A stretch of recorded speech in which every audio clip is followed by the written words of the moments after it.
Shalom, terima kasih kerana dapat bersama-sama dalam program kita pada hari ini. Terima kasih tim Sabda yang telah menjemput saya untuk berkongsi pada hari ini.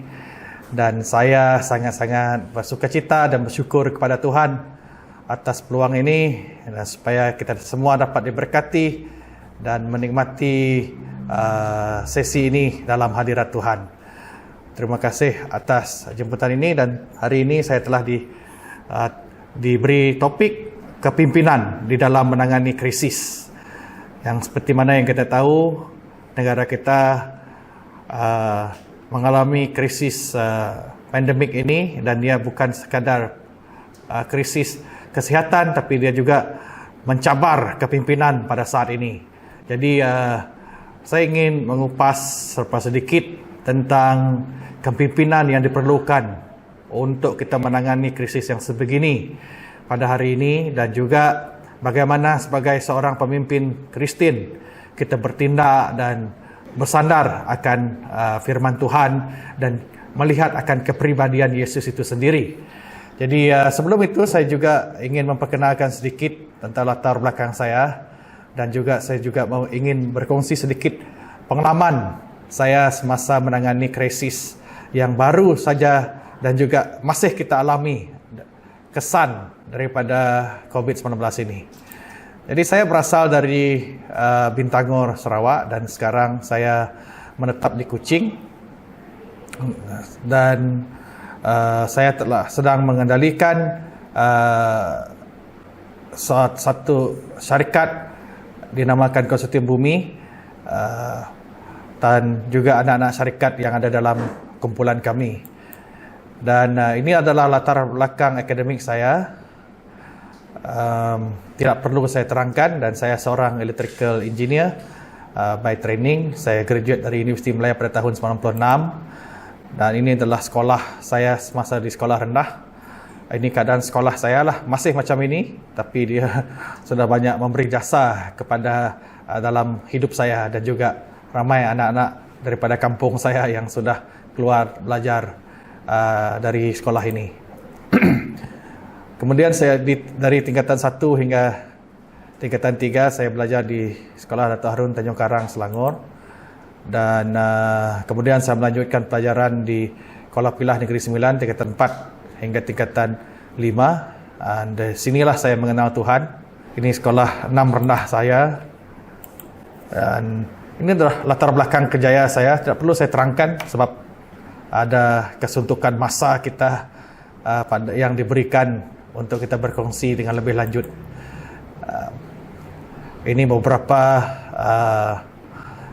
badan-badan yang dianggoti oleh saya sendiri, yang mana sampai hari ini saya masih lagi aktif dalam semua badan-badan ini, baik badan-badan pertubuhan kerajaan dan juga NGO yang lain, dan juga di dalam pelayanan di dalam gereja, serta beberapa yayasan-yayasan yang saya sempat ada menyumbangkan sedikit tentang penglibatan saya di dalam bidang korporat dan juga di dalam pergerakan rohani.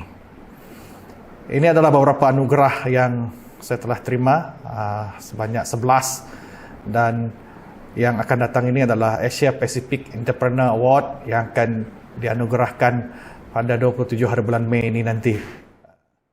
Dan ini adalah anugerah beberapa mungkin bukti lah saya menerima award itu ataupun anugerah itu. Ini adalah beberapa gambar untuk membuktikan ada orang membuat anugerah-anugerah yang palsu, tapi ini saya ingin kongsikan untuk kemuliaan nama Tuhan. Ya, sebenarnya latar belakang saya adalah seorang anak kampung yang melalui hidup yang sukar dalam perjalanan hidup saya. Tapi hari ini saya tidak akan berkongsi tentang kesaksian saya, tapi sedikit latar belakang saya yang saya ingin memberikan kemuliaan hanya bagi Tuhan. Disebabkan walaupun saya ditinggalkan oleh ayah saya, dia meninggal dunia semasa saya berumur 1 tahun. Jadi saya melalui liku-liku kehidupan yang sangat sukar. Tetapi pada hari ini saya sangat bersyukur kepada Tuhan atas kasih karunia-Nya. Dia telah merubah hidup saya sehingga kan apa yang saya miliki pada hari ini bukan kerana saya, tetapi semuanya atas kebaikan dan kebesaran Tuhan yang Dia nyatakan dalam hidup saya.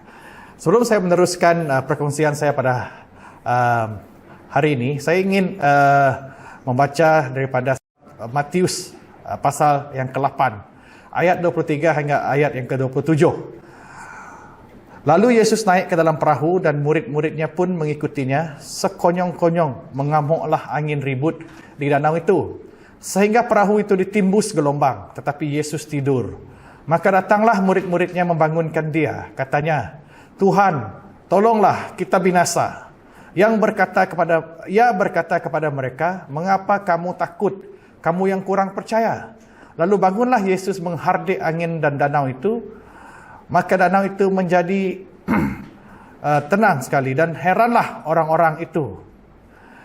Dan orang apakah dia ini, kata mereka, sehingga angin dan ribut pun taat kepadanya. Hari ini saya ingin berbicara tentang krisis. Kalau kita lihat waktu ketika itu, anak-anak ataupun murid Yesus sedang dalam krisis yang mereka tidak sangka. Seperti apa yang kita alami pada hari ini. Jadi menyebabkan mereka tidak dapat melakukan apa-apa. Saya cuba untuk melihat apakah definisi krisis ini. Saya baca dalam Kamus Dewan, edisi yang keempat, yang mengatakan krisis adalah satu keadaan yang tidak stabil atau tidak tenteram yang boleh secara tiba-tiba menyebabkan sesuatu kejadian ataupun perkembangan ataupun perubahan dan lain-lain. Keadaan yang lazimnya mendatangkan kesan buruk, keadaan yang genting, kegentingan, ketegangan, keributan, baik dari segi akhlak ataupun moralnya, ataupun kemerosotan, ataupun kerosakan budi pekerti yang sudah mencapai peringkat yang membimbangkan. Ekonomi, dari segi ekonomi, kalau kita mengalami krisis ekonomi, keadaan ekonomi yang tidak stabil dan menyebabkan kehidupan menjadi sukar. Dan krisis makanan, kelaparan, keadaan buruk yang menyebabkan kebuluran kerana kekurangan makanan, dan krisis keuangan, keadaan yang sangat membimbangkan mengenai soal-soal keuangan seperti kekurangan wang dan lain-lain.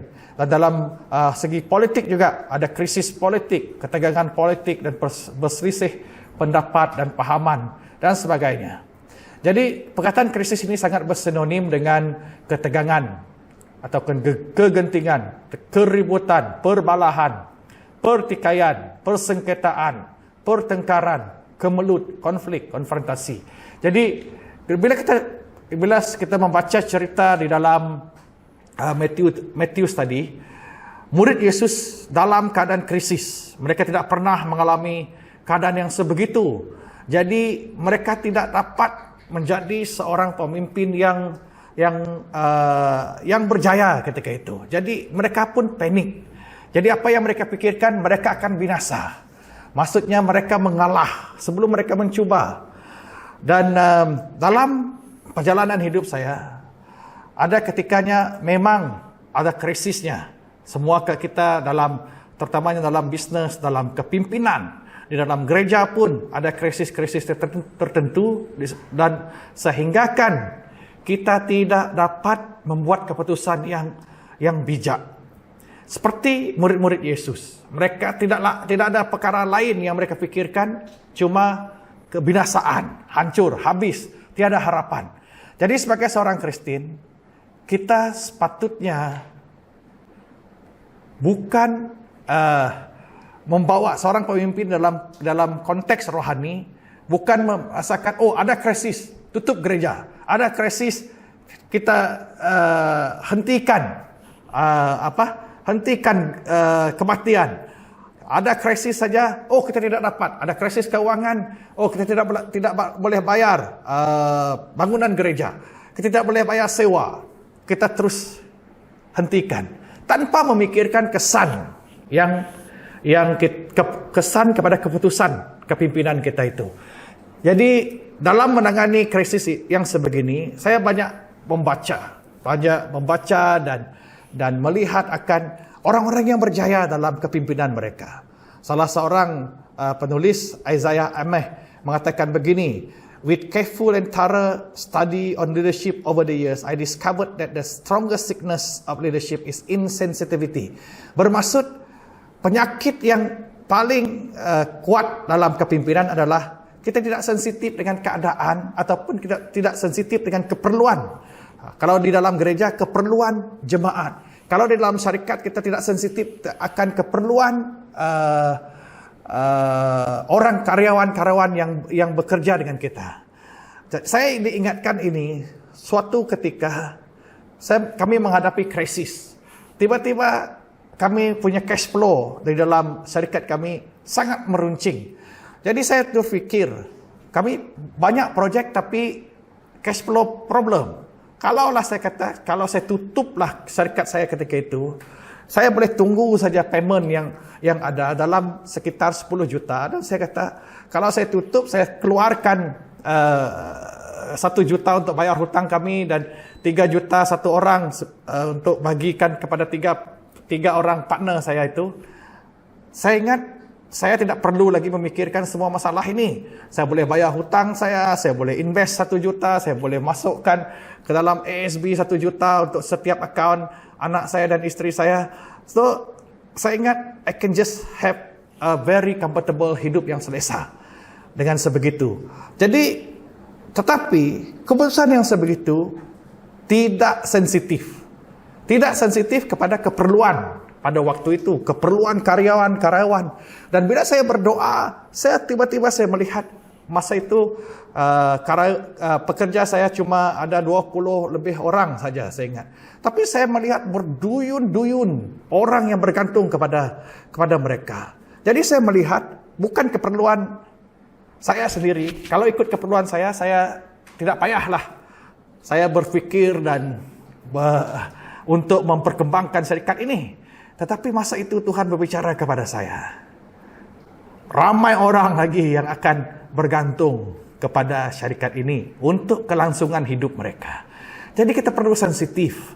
Bukan seperti murid Yesus ini. Mereka panik dan buat keputusan yang melulu. Mengatakan kita matilah.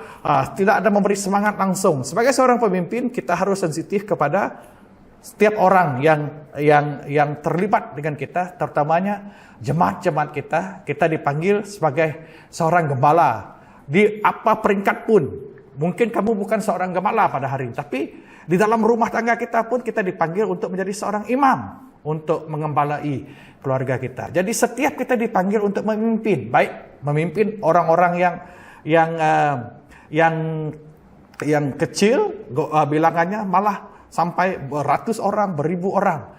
Jadi pada hari ini saya telah dipertanggungjawabkan untuk memimpin syarikat saya sendiri.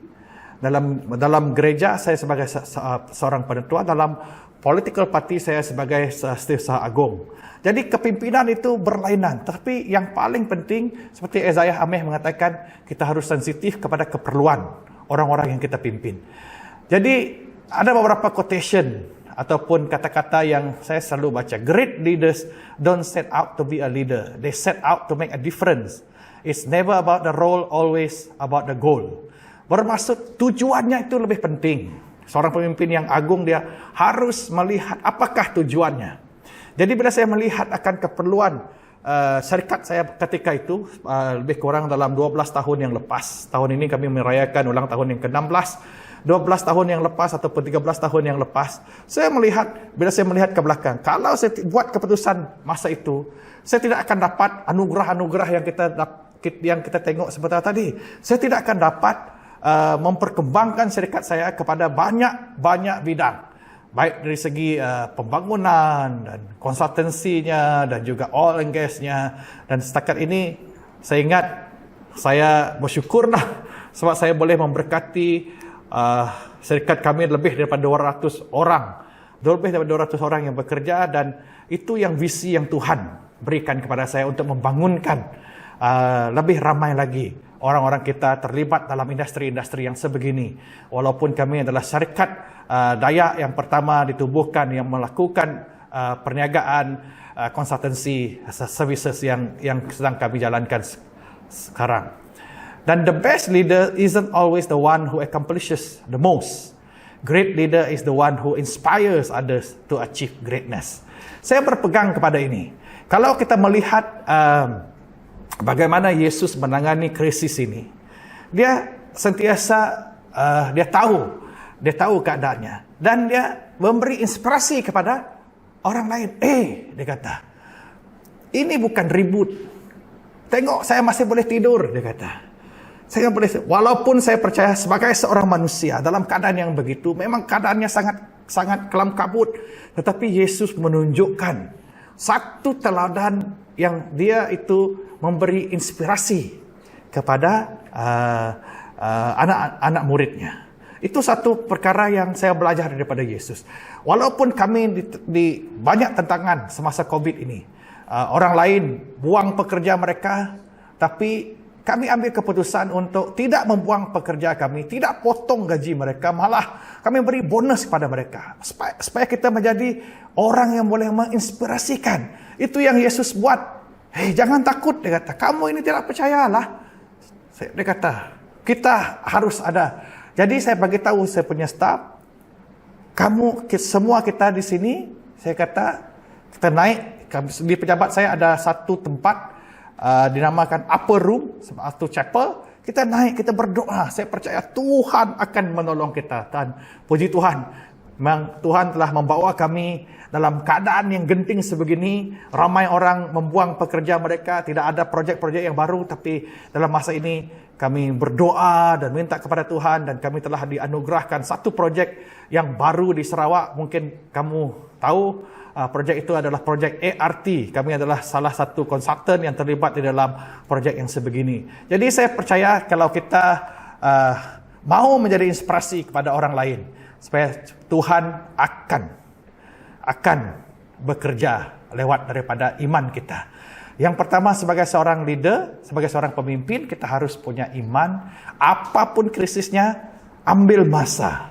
Good leaders will make time for satu, to fully understand and appreciate a situation. Kita perlu tahu, dan kita perlu tahu apakah keadaannya. Dan kita mesti, krisis. Jangan cakap, tutup kedai lah macam anak murid Yesus tu. Habislah kita ini, matilah kita ini. Tutup sajalah gereja ini. Tidak. Kita mesti tahu dan hargai setiap keadaan.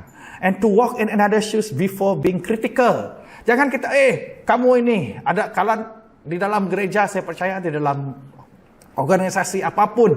Dalam organisasi kami, dalam pelayanan saya adalah Presiden Iban Revival Ministry ataupun IRM Evangelical Berhad. Ramai penginjil-penginjil yang punya masalah mereka tersendiri. Ada juga di pejabat saya pun ramai juga karyawan-karyawan saya yang punya masalah dari mereka sendiri.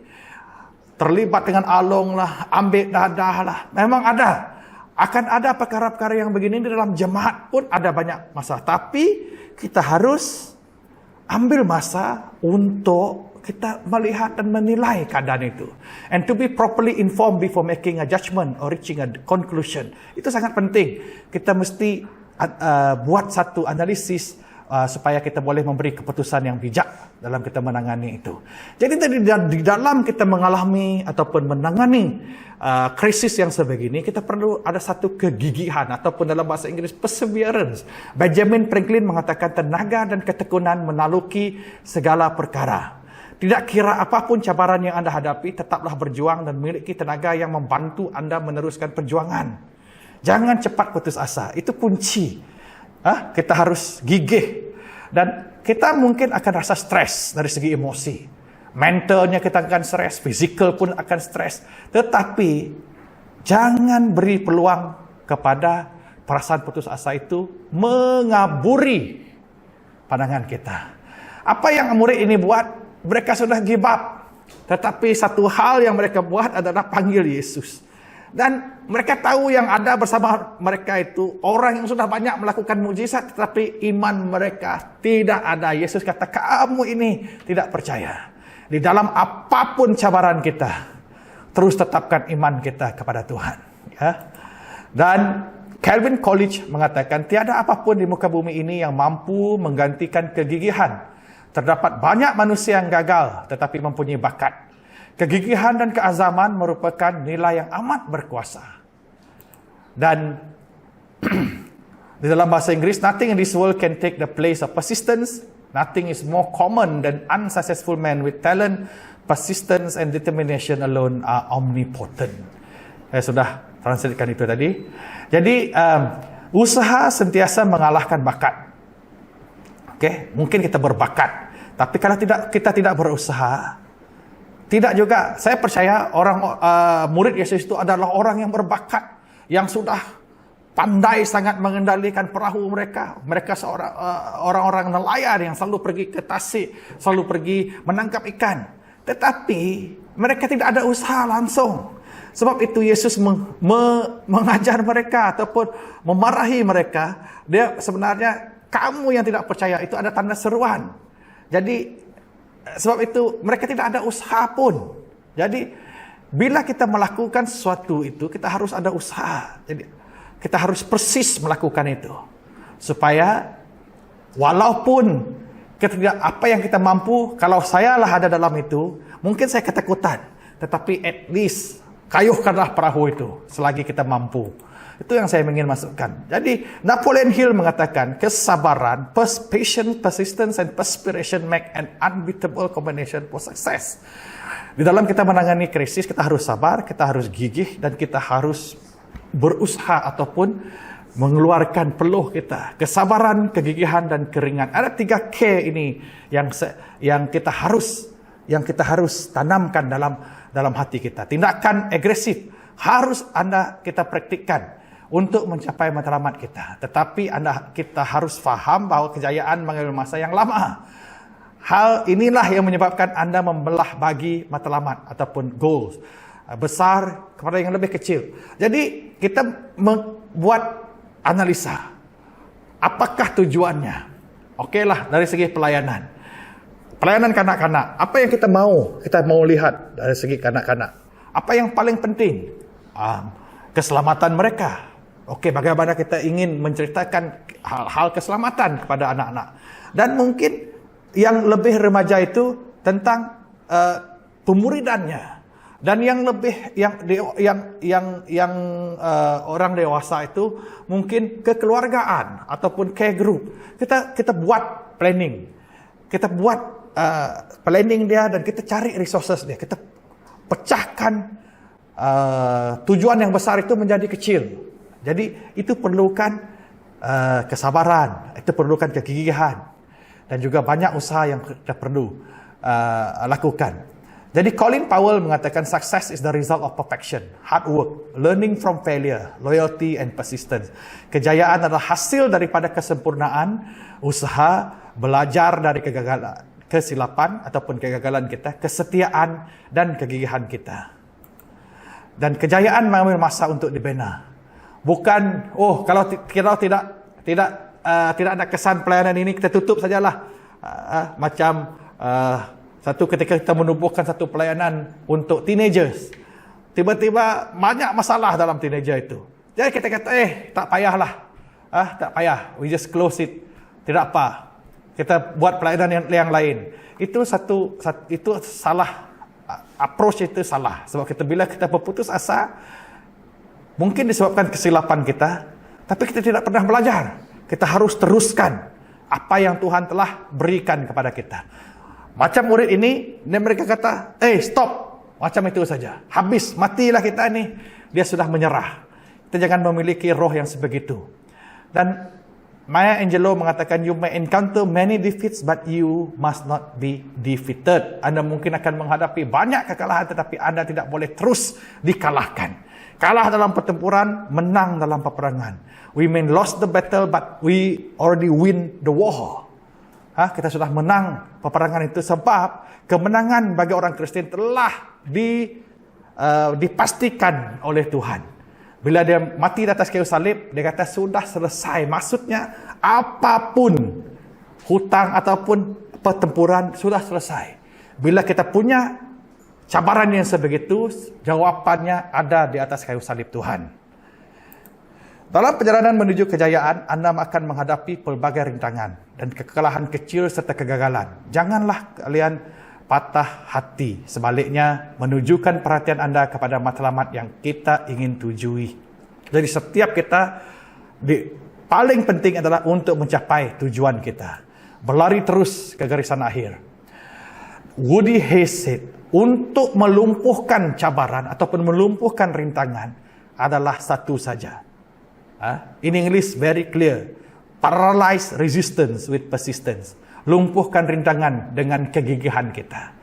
Apapun halangan kita, kalau kita persisten ataupun kita gigih, kita dapat mengatasinya. Jadi, sebagai seorang pemimpin, jangan cepat putus asa. Kalau saya sudah putus asa, hari ini saya rasa saya mungkin masih lagi bekerja dengan syarikat-syarikat yang lain ataupun tidak sampai kepada tahap ini. Tetapi persisten inilah yang kita ada, dan iman kita kepada Tuhan adalah yang menguatkan kita. Steve Jobs dan Michael Jordan sebenarnya orang yang dipecat dari syarikat mereka sendiri.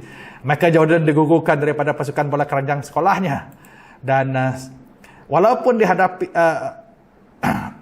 dihadapi cabaran, kedua-dua tokoh tersebut tetap melakukan perkara luar biasa dalam profesi mereka. Mereka gagal, tetapi mereka terus melakukan apa yang mereka harus lakukan. Sebab itu juga kita terus gigih untuk mendapatkan. Dan hasil daripada kegigihan mereka itu, mereka tidak pernah membenarkan pandangan orang lain menjatuhkan semangat mereka. Jangan disebabkan kata-kata yang menjatuhkan kita ataupun melemahkan kita telah menyerah diri. Memang akan ada ramai orang yang mengatakan kepada kami dulu, semasa saya menubuhkan syarikat kami 16 tahun yang lepas, orang kata, kamu orang Dayak memang tidak dapat melakukan ini.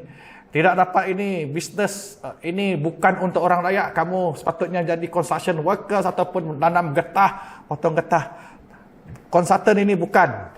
Kata, saya bagi kamu 3 tahun, kamu akan golong tika. Tapi puji Tuhan lah, saya tidak dengar kata-kata yang menjatuhkan semangat saya itu, tapi saya dengar kata-kata Tuhan yang mengatakan, saya ini adalah anak Tuhan, saya punya bapa yang sangat kaya dengan apapun, dan saya boleh minta kepada dia bila-bila masa. Dan saya percaya, dan Tuhan telah menggagalkan kata-kata orang itu, dan Tuhan telah menaikkan semangat saya untuk terus percaya kepada dia. Dan Steve Jobs dan Michael Jordan, tujuan mereka hanya untuk membuktikan yang mereka benar dan membuktikan orang itu salah. Orang yang memandang rendah kepada mereka itu salah. Orang yang berjaya mengambil kira cara dan tindakan yang strategik dan menumpukan perhatian sepenuhnya kepada cara tersebut, manakala orang yang sederhana kekurangan daya tahan stamina dan kegigihan untuk meneruskan perjuangannya. Jadi kita harus tumpukan sepenuhnya perhatian kita kepada apa yang ingin kita capai dalam hidup kita, dalam pelayanan kita, dalam pekerjaan kita. Successful people undertake strategic actions and persist in them, while mediocre people lack the stamina and persistent to see things through. Jadi kita perlu ada stamina dalaman juga untuk kita terus mencapai apa yang kita ingin capai. Billie Jean King mengatakan, seseorang juara akan bertanding sehingga mereka mencapai kesempurnaan. Jadi jangan cepat putus asa, ya. Dan Sir Winston Churchill says this: if you are going through hell, keep going. Jika anda sedang melalui neraka, teruskan perjalanan tersebut. Sebab neraka itu ada penghujungnya. Ataupun masa gelap kita itu, kita terus bersama dengan Tuhan. Kita baru-baru ini merayakan Hari Paskah. Kita ingat, kita harus ingat Hari Paskah ataupun Good Friday, Yesus disalibkan pada hari Jumaat. Hari Sabtu adalah hari Sabtu yang sunyi. Alright? Dan hari Ahad adalah hari kebangkitan. Yang kita tahu sebagai orang Kristen, ada hari kebangkitannya. Alright? Ada hari kebangkitannya.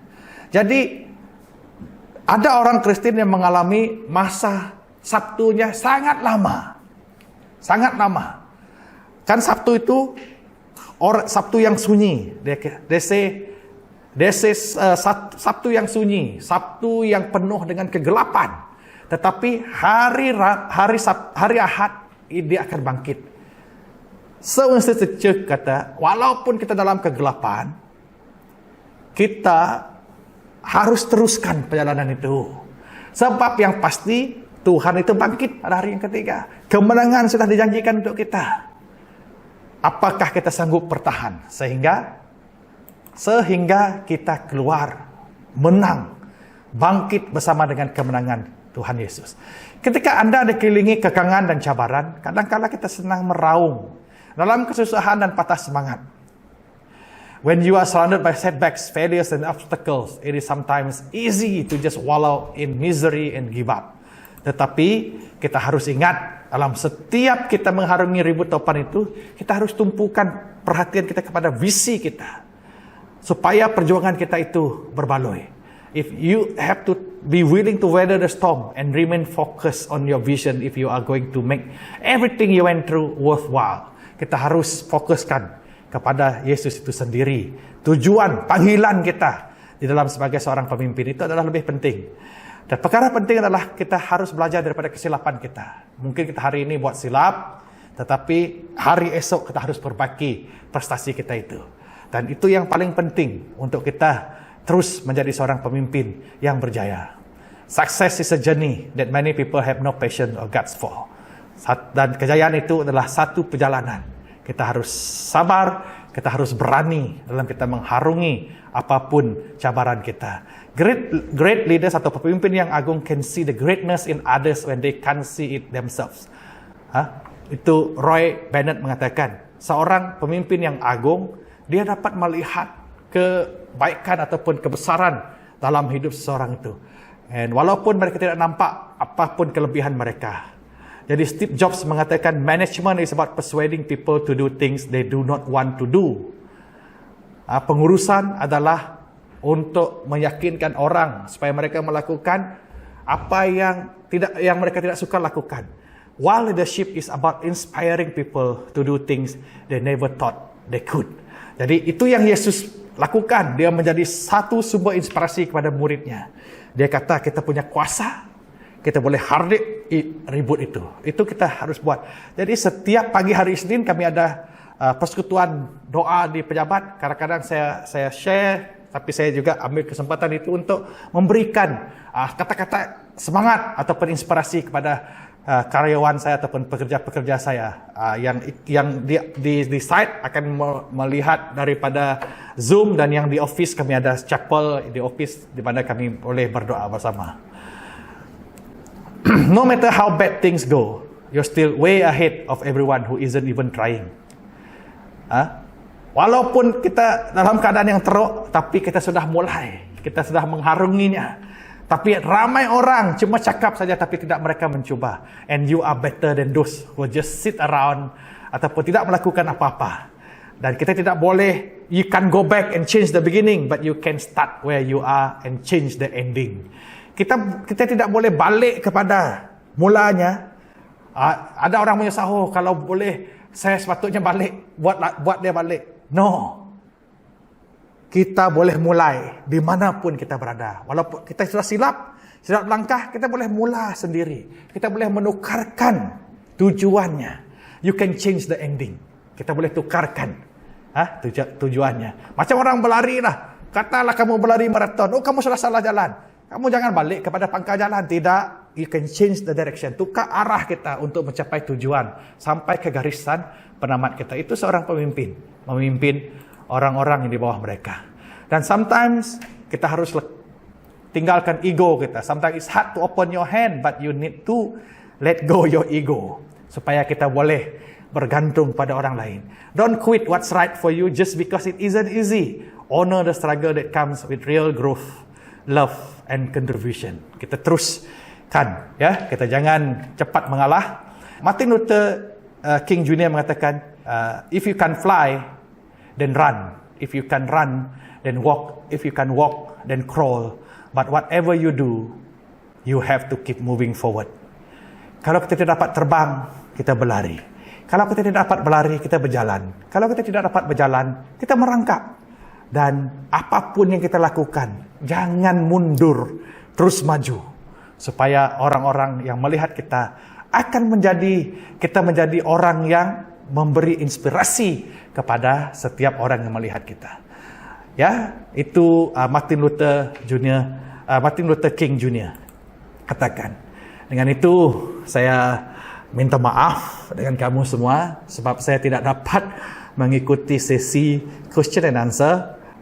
Mungkin ada orang lain mengendalikannya. Jadi itu yang saya ingin kongsikan dengan kita pada petang hari ini.